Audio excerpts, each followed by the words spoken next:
they feed, So you just never know Mhm. who you're gonna bless and who you're gonna help. Somebody needs that. And so that's what was going on in my mind. I was like, this is necessary. This is needed. So yes. So I'm glad to be a part of it. Well, thank you. And Yeah. in saying that, and thank you for recognizing that, because a lot of times people go through social media and they just scroll, scroll, scroll, scroll, scroll. And sometimes people are putting real emotions and real feelings and real posts out there. And then other times people are make believing on social media, shall I say, right? Yeah. Faking. So faking it, right? So Hmm. when a person can feel the energy of a post, it means a lot, right? And then not Hmm. only feel it, but make a conscious effort to show love. And that's what we're called to do. That's a part of our Yeah. ministry. Yeah. So, in saying all that, let's talk about domestic violence. Do you have any experience with domestic violence? And if so, could you share, would you feel open to share that with us? Your journey. My journey, not physically, maybe a tad bit emotionally, as far as mental control. I've experienced that. Of course, it was only a little, it wasn't a lot because I always fought back. And so it's like the person knew how far he could go. Yeah. So like he would try me, but no, I didn't experience any physical domestic violence, verbal domestic violence. Um, but it's as far as being, let's say, cussed at or anything like that, no. But as far as being talked to disrespectfully, like I'm a child, yes. And I'm a grown woman, and to be talked to as a child, that's still like a form of verbal abuse um, Mm-hmm. that I didn't feel that I deserved, and I did not um, appreciate, of course, who does. And then it's like I'm the kind of person, I may seem quiet and meek and fragile, but for me, a lot of people don't know that when you hit a certain button, that it's, I come out. My tongue is like a major weapon. So if I can only take so much. I can only take so much because I'm a peacemaker and at heart. I never like to argue. I've always been like that, and so even with the way I was taught to, the manipulations and the control factor that I've experienced, I tried to work with it because I didn't like to argue. I didn't like to try to bring it to another level and cause tension and stuff like that. But there were times when I just had to let my voice my opinion and voice my feelings and say, hey, look, I'm not going to take this, or I'll say something back negatively and something ugly, back at him, So yeah, it wasn't a pretty picture at times, but that was my experience through And my thank past. you for sharing. Thank you Mhm. for sharing that. And I Mhm. wanted to ask you a question. When you would say things back, like what happened after that? What was the conversation like? Okay, somebody blah blah blah blah, you pa pa pa pa. What was after that? How did it go from escalation to de-escalation? Well, the escalation. The thing is, with with my ex, he would start something, he would say something or attack me, and I wouldn't say nothing, but he would attack me again, and I would come back at him, and then he wouldn't listen to. I'm done. I don't want to have nothing else to say. This conversation is over. That's how it was. It's like it's not gonna be over. What you mean? You saying your part? Let me say my Mm-hmm. part. Who you think you are? I'm grown too. I have an opinion too. I have feelings too. So it was like that. So the way it de-escalated was, um, he would shut up. Mm-hmm. He would shut up and wouldn't talk to me. He'll go into that silent treatment. I was like, okay, you gonna give me a silent treatment? Okay, well you didn't get none. Okay, West Side. Like, you didn't get no silent. You give me silent treatment. So it went, and that's how it de-escalated. And so and it even reached the point whereby um, I wasn't finished. So I'm like, I tried a different method. I wanted him to hear me. And I said, okay, well, he may not want to hear me this way verbally. So let me write my feelings down. So I used to write it down. I would write him letters, and say, look, and I'll give it to him. And he will read it and he'll say nothing. But I knew that as long as I knew he read it. So, and we would go maybe a week or so without talking. But the thing about it with him, he never apologized for anything. To him, he was never wrong. And that's wrong. Something's wrong with you when you feel that you're never wrong. You're always right about everything you do, regardless of knowing you, okay, said something that a person didn't like. You said something I didn't like, but you still find a way to appear right in your eyes, and nothing you did was wrong. So, um, so after a while, the silent treatment, he'll come back and start saying something. Still, no apology whatsoever. Not saying I'm sorry. And some guys they tend to apologize with gifts, right? How you doing?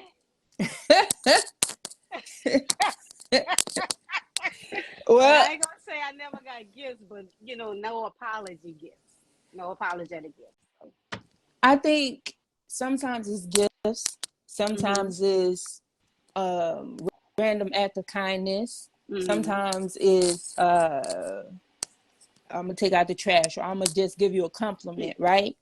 I mhm. think I want to put a thumbtack to every, because you just unpacked a lot, especially for people going through Yeah, domestic violence. I think what you experienced was definitely domestic abuse, domestic violence. I think a lot of people, and why I'm writing this book and I'm sharing it, is one of the big things I learned was in the homeless shelter. I wanted to teach people is recognize the signs.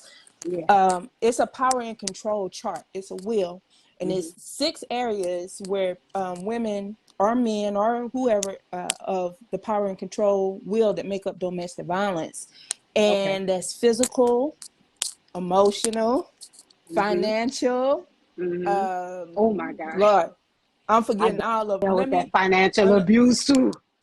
Okay, so you got physical, emotional, financial. Some try to abuse you through spirituality. Some try, Mhm. and it's other things. Check out the power and control wheel.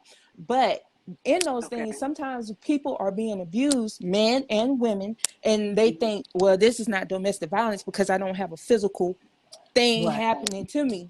But Right. in this violence, it starts in other ways. It starts with the finances. It starts with the emotional. And statistically, anybody will tell you, any therapist or anything, emotional abuse is worse of all. It's worse than physical. Yeah. It's worse than anything because you Yeah. are living with the scars, right? Just like today Yeah. when I said it was hard for me to get on time and stuff like that. Mhm. I'm Mhm. dealing with the Draining. trigger Mhm. from emotional abuse, right? So Mhm. when you said that, I think it's important to let people know that it doesn't matter if you have a physical scar. All Right. these other things are a part of it. In the finances, we're gonna get on all of that. I mean, I want to, but you said you experienced emotional abuse and mental control, Mhm. and I think that's a big thing because my marriage was like that, where the person it they were always like that, but I didn't see the red flags because I was loving out of pure heart, Yeah. right? Pure heart. Mhm. But right after we got married, well, 2 weeks before we got married, he did something real controlling, and I was like, "Whoa, that's controlling." And we're gonna Mhm. talk to the pastors about this before we go forth. Mhm. And we talked to the pastors, and that was my red flag. That was God saying, "Blah blah blah blah blah." Uh huh. But it only got to that level. I've known that person 7.5 years, never had that experience, but Mhm. or recognized it because I was living in authentic love, right? And Mhm. then 2 weeks before the wedding, this pops up, and I'm thinking, making excuses. Oh, maybe he just getting cold feet, and he Mhm. just the stress of a wedding. Nah, Mhm. he was beginning His to true self. unravel, Mhm. and so from there, I want to go back to, so you said you had the emotional abuse, mental control. You said that your ex he would pop off at you, right? And Mhm. then you would be quiet. Mhm. Okay, I'm gonna let you get Mhm. that one. You got that one, Billy Bob. Mhm. Then Billy Bob, ba ba ba ba ba, and then you, Mhm. ba ba ba, Mhm. and then that person gets silent. Mhm. That's a covert narcissist. That's a Mhm. covert narcissist. Mhm. And I had to learn about that, right? Like Me when a too. person is a covert narcissist, they do it so slick. They Mhm. real slick with it. Mhm. So when your ex popped out at you and you were quiet, that Mhm. was who you really are. Like, okay, I ain't trying to experience this. But they keep going until they pick you, and now you're reacting. In Mhm. domestic violence, that is called reactive abuse. And now you feel bad, and they shut up. So now it look like you're just fussing at them, Right. right? And you're the problem. Mhm. That's a part of the mental control. It's Yeah. called reactive abuse. So even in that was still abusing you. Yeah. um you talked about like when you were snapping back, I heard you say like, baby, my tongue, people don't know my tongue is a weapon. So like it made me think of the scripture, life and death is in the power of the tongue, right? Mhm. And you were reacting, and it wasn't that you were just like I want people to know that's not like you naturally. When somebody No. keeps pushing you and pushing you, Build up. like, yeah.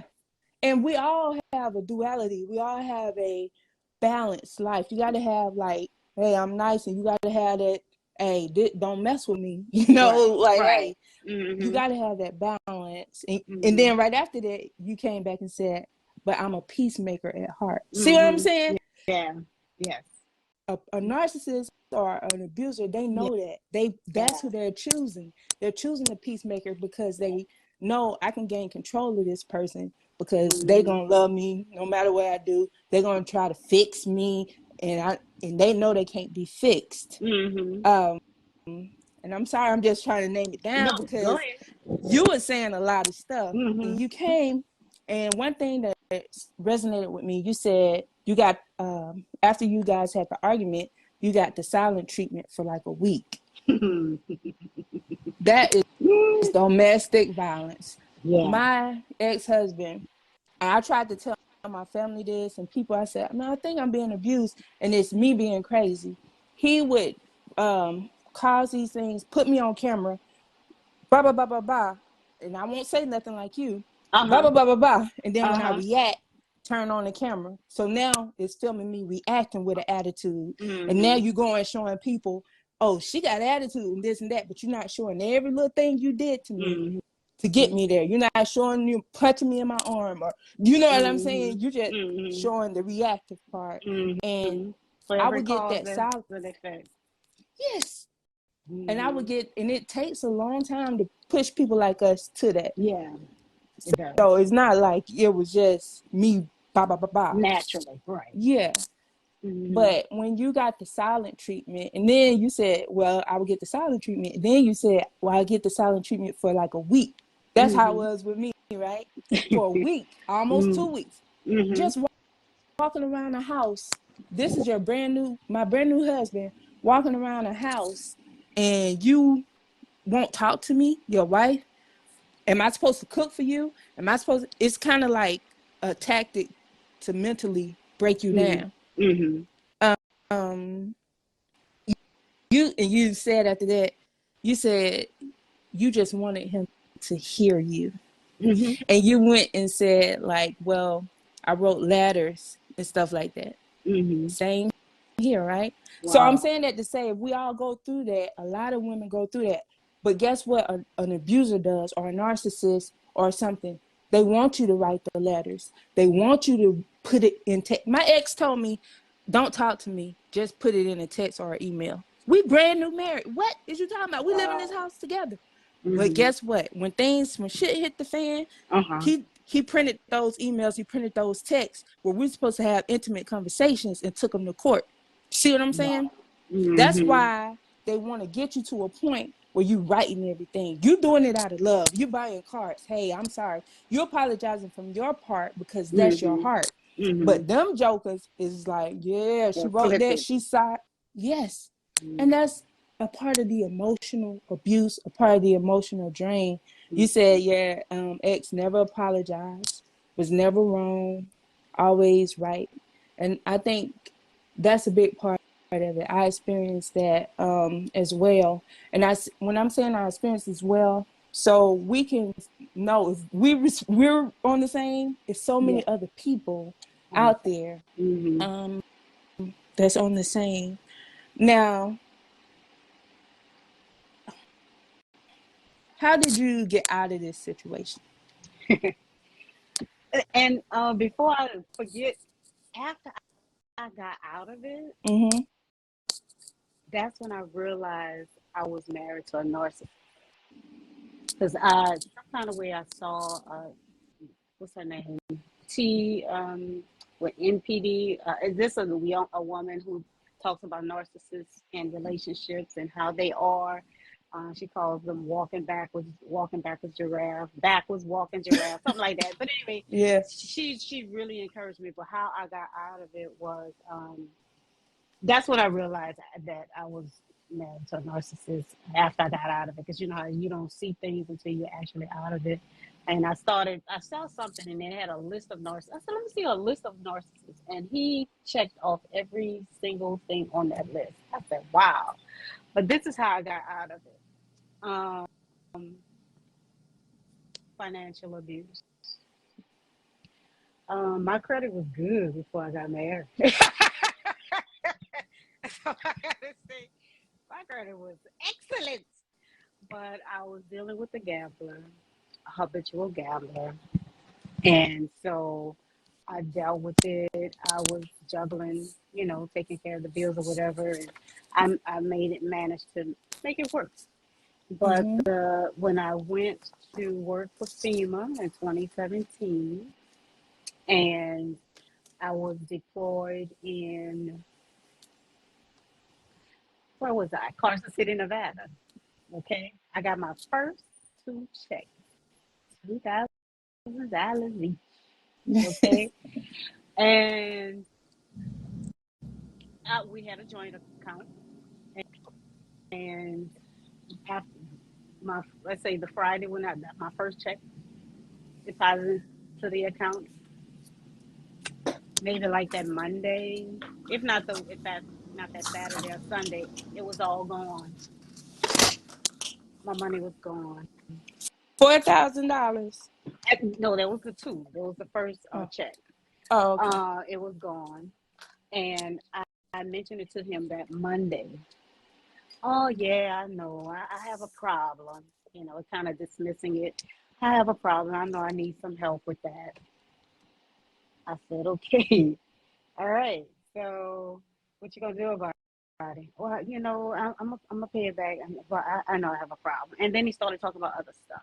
It's like dismissed it, just brushed it under the rug. I said, okay. My next check, uh, that was gone.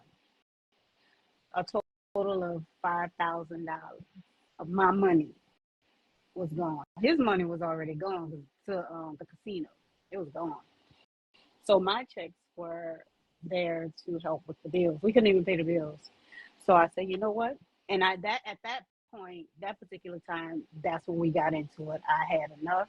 I said, look, this has got to stop. Yeah, you said you know you need help and all the other kind of stuff, but you're not helping. I said, this has got to stop. I'm done. I can't deal with this no more. I put up enough of your bull crap. And this wasn't just the only thing. In his mind, he thinks this is the only reason why I wanted out. It was not. But I asked God. I said, God, reveal to me. I said, reveal to me. I was in my shower, and as I was drying, and I was saying to myself, I wanted out. I didn't tell him that at that time, but when I got out the shower, I said, God, I want out. I want out. I can't deal with this. I want out. And right after I said that, I got a text message from him. He said, I want a divorce. I said, thank you, God. Because I really didn't want to ask or pursue it, even though that's what I wanted. That was my heart's desire. And so um, I was like, God, that's my way out. thank you. So after he texted me that, I wanted a divorce. Right after I said that quick prayer, I said I started working. I started jumping on it, going filing, finding out how I need to file, what I need to do to file for divorce. And I was at this point, I think I was transferred after a while. I went to Texas and I ended up being in Beaumont, Texas. And at this particular point, during this particular time frame, I I found out all the information that I needed to file. I drove all the way to Baton Rouge because that's where we were living. I had drove all the way to Baton Rouge, and at this particular day, on this particular day, they were doing pro bono services for Come on, people guys. who needed a divorce. I was like, thank you, Lord, on this, and it was the only day. And I got there on that. It was a Tuesday, and I was like, thank you, Lord, I didn't have to pay for that. I just had to pay for the filing, and as opposed to, for the file, as opposed to it being written up and all that other kind of stuff. They did it for me for free. So, yeah, and that's how I got. And he kept trying to say change. It was like, well, I could do better. I could change. And then at one point, he was like, let's have a baby. I'm like, too late. Too late. I don't want no child with you. And then he even reached a point. Get this.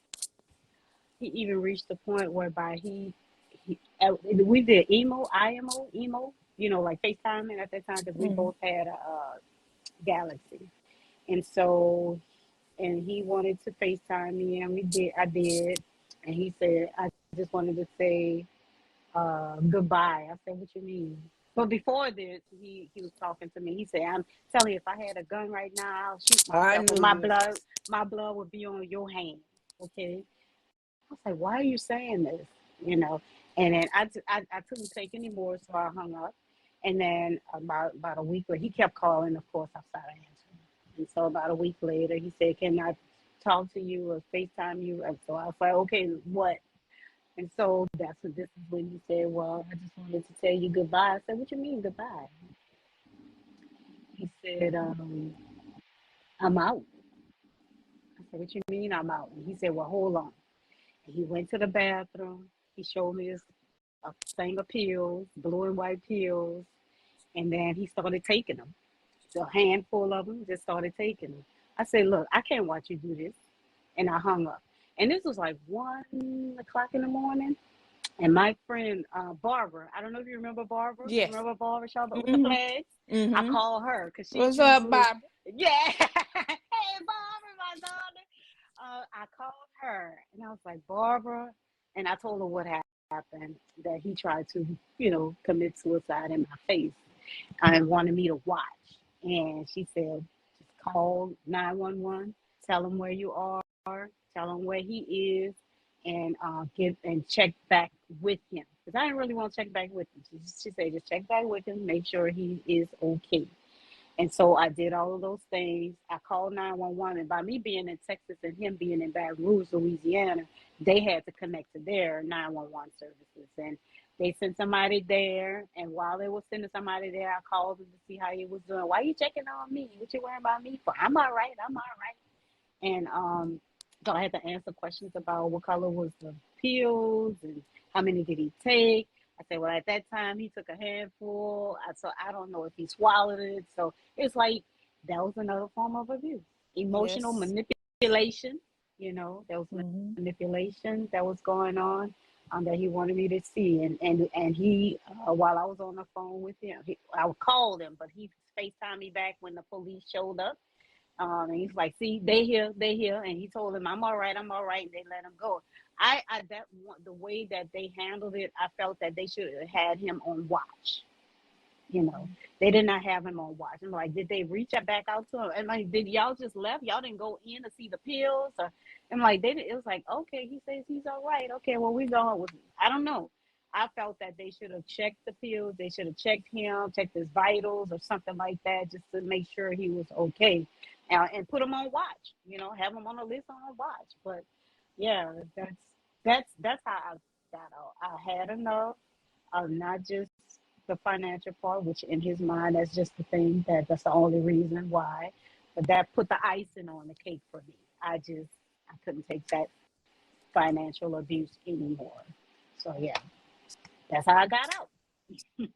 So did this is like a little side note. Uh-huh. Did he survive? He didn't die, did he? He survived. So Yeah.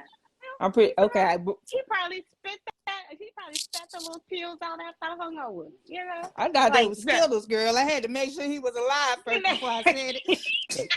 I thought they was Yeah, Skittles.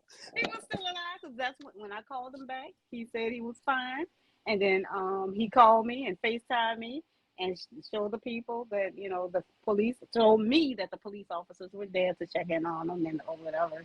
But he's still alive today. That was And just to most make me say, okay, all right, I'll come back. That's what that was about. It was to make me come back, so and I can we refused. just can we thumbtack that whole because you be putting it out there, girlfriend. So like that was to make you come back. And a lot of times people go back because like we said before, a narcissist, an abuser, a toxic person is going to always choose somebody with a good heart. I know they ain't gonna never walk out on me, so I'm gonna come back. But you stood your ground. Thank God you stood your ground, because whenever you go back to abuse, yeah, you might really love this person, but don't ever go back as much as it hurts, because whenever you go back, it only escalates. It's a cycle that abuse takes. It's a love bombing where they come in. We'll talk about that at Mm-hmm. the end, or we can talk about it now. Mm-hmm. Love bombing is, hey baby, let's go out. Let me take you here. They're showing you the world, and it's looking good, and it's Mm-hmm. happening fast. It's Mm-hmm. I'm gonna take you to eat here. I'm gonna buy you this, girl. You look beautiful. Love bombing, and they do it. They do Mm-hmm. it from cases I've seen from anywhere from like 3 months to 6 months. They love Mm-hmm. bombing you up, Mm-hmm. loving you.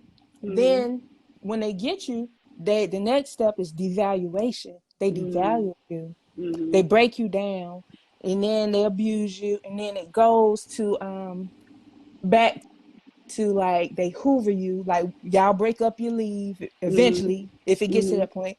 Then they hoover you, and they call it hoovering based on the vacuum cleaner, like sucking you back in, Yeah. right? So Mm-hmm. now they hoover you, they suck you back in, and they put you right back into that love bombing but now For it's a little shorter bit. because Mm-hmm. and now they buying you the coat. You remember how you say you Yeah. never got a gift? Now Yeah. they buying you the coat. They buy because I got a coat one time for somebody. They buying an ugly leather coat. I was Mm-hmm. like, boy, who grandmama's funeral? You done went and took this off her body at the funeral. What the hell? If you don't take this coat, that coat, I'm telling you, that was Miss Seeley coat. I don't know how, but Miss Healy. I am lying. Talk Mm-hmm. about last time I seen that coat was at my mama's funeral. Don't bring me that leather coat. I digress. But I took it, right? But Uh, I think so it goes back to the love bombing. When you talk about financial abuse, mm-hmm. see, right now, you already went from emotional to financial, right? Mm-hmm. You two out of the six on the cycle, right? Yeah. And do we know this going in? We don't know, but that's how easy they do it. Mm-hmm. And you said you had great credit before you got married. I had a car. It was I was good on the notes. I was never having problems with my note. Got married, everything messed up. Um, Picked out a house. I didn't want to move into a house. Picked out this $350,000 home, had it built. I didn't want that. I was like, let's just because I never asked him how much money you make, because I didn't marry you for money. I just know you had a government job, whatever. Mm-hmm. And I'm thinking, well, shit, we on the budget, because where I come from, we always on the budget. So Mm-hmm. I'm like, let's just get a nice apartment and figure out where we want to live, because I don't necessarily want to live here.